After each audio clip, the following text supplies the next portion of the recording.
Hello বন্ধুরা, সবাই কেমন আছো? আশা করছি সবাই খুব ভালো আছো আর আমিও খুবই ভালো আছি। তো তোমরা এতক্ষণে বুঝেই গেছো যে আজকে কি রেসিপি নিয়ে এসেছি তোমাদের জন্য। আজ রান্না করব একদমই বিয়েবাড়ি স্টাইল চিকেন পকোড়া। তো চিকেন পকোড়া করার জন্য আমি নিয়ে নিয়েছি 500 গ্রাম চিকেন আর নিয়ে নিয়েছি লবণ, লঙ্কা গুঁড়ো, হলুদ গুঁড়ো।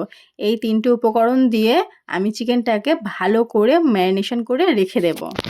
এই চিকেন পকোড়াটা আমি করব দুটো স্টেপে। এটা হচ্ছে প্রথম স্টেপ। প্রথম স্টেপে আমি এগুলোকে ভালো করে মাখিয়ে অনেকক্ষণ ঢেকে রেখে দেবো, যাতে এটা ভালো করে ম্যারিনেট হয় এবং চিকেনের ভিতরে ভালো করে লবণ হলুদ গুঁড়ো এগুলো যায়। তো এটাকে আমি রেখে দেবো প্রায় আধা ঘন্টা। আধা ঘন্টা পর চলে এসেছি। এবার চলে যাবো সেকেন্ড স্টেপে। সেকেন্ড স্টেপের জন্য চিকেন তো আছেই, আর চিকেনে দেওয়ার জন্য আমি এখানে নিয়ে নিয়েছি, তোমরা দেখতেই পাচ্ছ, প্রথমে নিয়েছি পেঁয়াজ বাটা, পরিমাণ মতো ধনেপাতা কুচি, আদা রসুন বাটা ও কাঁচা লঙ্কা কুচি, আর নিয়ে নিয়েছি কর্নফ্লাওয়ার, 2টো ডিম ও সর্ষের তেল। তো এই উপকরণগুলোই আমার লাগবে সেকেন্ড স্টেপের জন্য। প্রথমে দিয়ে দিলাম এখানে পেঁয়াজ বাটাটা।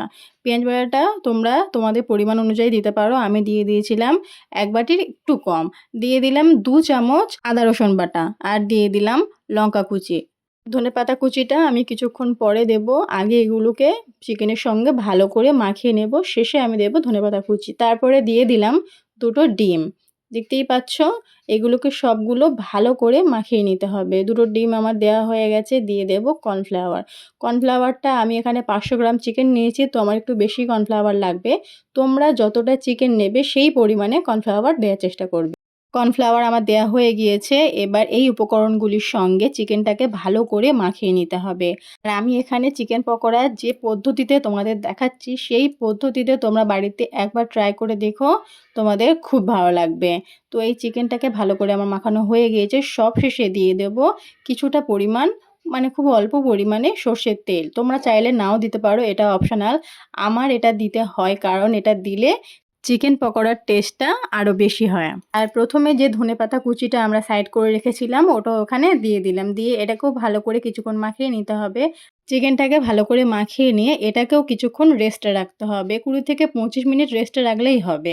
তো এটাকে আমি ঢেকে দেব আর 20 থেকে 25 মিনিট পর ফিরে আসছি। তো সেকেন্ড স্টেপটাও আমার পুরোপুরি রেডি। তো এটাকে এবার ভেজে নেওয়ার পালা। তো তেল আমি এখানে গরম বসিয়ে দিয়েছিলাম। তেল গরম হয়ে গিয়েছে। এবার একে একে পকোড়াগুলোকে আমি দিয়ে ভেজে নেব। আর আমার এই ভিডিওটা কে কোথা থেকে দেখছো অবশ্যই কিন্তু আমাকে কমেন্ট করে জানিও। আর একটা কথা আমি এখানে বলে রাখি, গ্যাসের ফ্লেম কিন্তু হাই রাখলে চলবে না। এখানে মিডিয়াম টু লোয়ে রাখতে হবে। তা না হলে চিকেনের বাইরেটা লাল হয়ে যাবে আর ভেতরটা ভালোভাবে হবে না।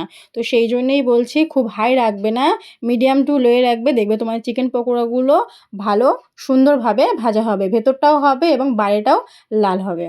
তো পকোড়াগুলোকে ভালো করে উল্টিয়ে পাল্টিয়ে ভেজে নিতে হবে। দেখো আমাদের এক পিঠ হয়ে গেছে, আমি উল্টিয়ে দিচ্ছি আর এক পিঠটা হয়ে যাওয়ার জন্য। এগুলোকে ভালোভাবে লাল লাল মুচমুচে করে ভেজে নিতে হবে। তো আমাদের প্রথম স্টেপে ভাজা রেডি হয়ে গেছে, এটাকে এবার তুলে নেব। এখন চিকেন পকোড়াটা প্রত্যেকটা বাড়িতেই খুব কমন হয়ে গিয়েছে। এখন চিকেন পকোড়া খাওয়ার জন্য আর দোকানে যাওয়ার কোনো চিন্তা নেই। বাড়িতে চিকেন থাকলেই চিকেন পকোড়া বানিয়ে খাওয়া খুবই সহজ। আমি তো চিকেন পকোড়া খেতে খুবই ভালোবাসি। তোমরা কে কে চিকেন পকোড়া খেতে ভালোবাসো অবশ্যই আমাকে কমেন্ট করে জানিও।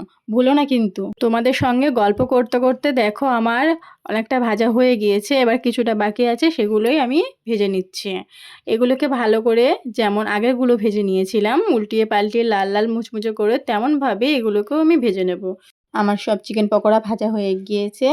তো আমার চিকেন পকোড়া পুরোপুরি রেডি। দেখতেই পাচ্ছ তোমরা, কেমন হয়েছে অবশ্যই জানিও। আর আমার এই ভিডিওটা যদি তোমাদের ভালো লেগে থাকে তাহলে লাইক কমেন্ট শেয়ার করো, নতুন হলে সাবস্ক্রাইব করে দিও। টাটা বন্ধুরা।